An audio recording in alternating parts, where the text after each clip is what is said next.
Our secret. Yes. If you met one of your characters on the street, how would you react? It depends on what character. Edward. If I were to see Edward on the street, I probably would miss him because I would be looking up here.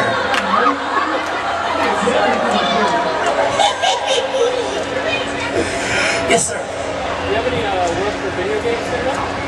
Any work for video games? You know what? I do, and I'm trying to think of what was that. I just did a video game about a month ago, and I'm trying to remember. You know, the thing about video games is they come out way after you record them.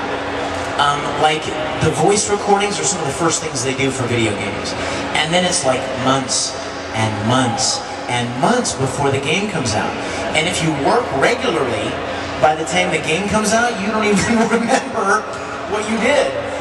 So somebody will come up to me like, here, will you sign this? And they'll hand me like, I did this one that was like Rock Band. It was called Ultimate Band. And it's a Disney game, and it's more for younger kids. It's like a younger kids version of Rock Band. I did that so long ago, and I completely forgot about it. And then somebody comes up at conventions like, here, will you sign this? I'm like, sweet! It's out! Finally! I mean, I don't even remember half the time when things that I worked on. And people will come up and go, I loved your character in such and such. I'm like, oh my gosh, I was in that, you know? But some of my favorites are the ones that you guys like the most are like Persona 3 and of course the Dragon Ball Z games and what else? Star Ocean and Project Sylphid and Disgaea and Soul Calibur and some of those, Tales of Vesperia, that kind of stuff. Sorry?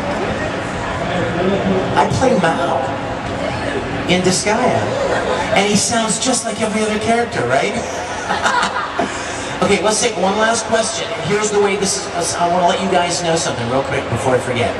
I'm going, as soon as this is done, I'm going to go back over to my booth over here by the lovely Margot Kidder.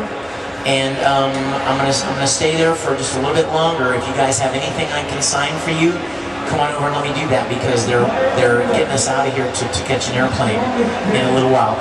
Also, for those of you that didn't get any music CDs that maybe like, yeah, I heard you know something about him music.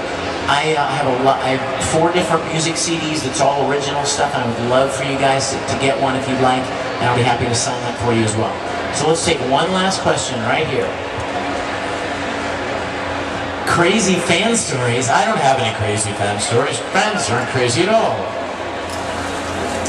What would be the crazy fan story? What would be a good crazy fan story to end on?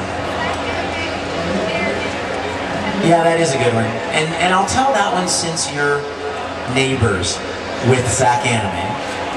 2 years ago, Travis and Laura and I were guests at SAC Anime, and we were doing a Q&A session much like this. And we were sitting at a table, much like this. And Laura and Travis, and I was sitting down this end, and I remember very clearly. And somebody in the back of the room said, I have a present for you, can I give you this present? And I was like, sure, sure. So they come running up with this envelope, like a business envelope. Well, people write me letters, you know, and they write me things, and they give them to me, and they're like, read this later, or I just wrote this for you.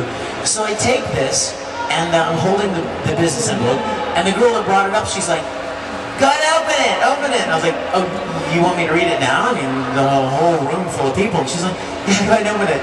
So I open it, expecting to find this loving, warm, kind, thoughtful letter of how I've helped her so much and how she's loved my work. And I open it up, and it's a lock of hair. Somebody chopped off a chunk of hair and folded it up in a piece of paper and put it in an envelope. So at some point in the future, when all of you are gone, I will be able to clone a fangirl. Thank you guys. I love y'all. Thanks for coming.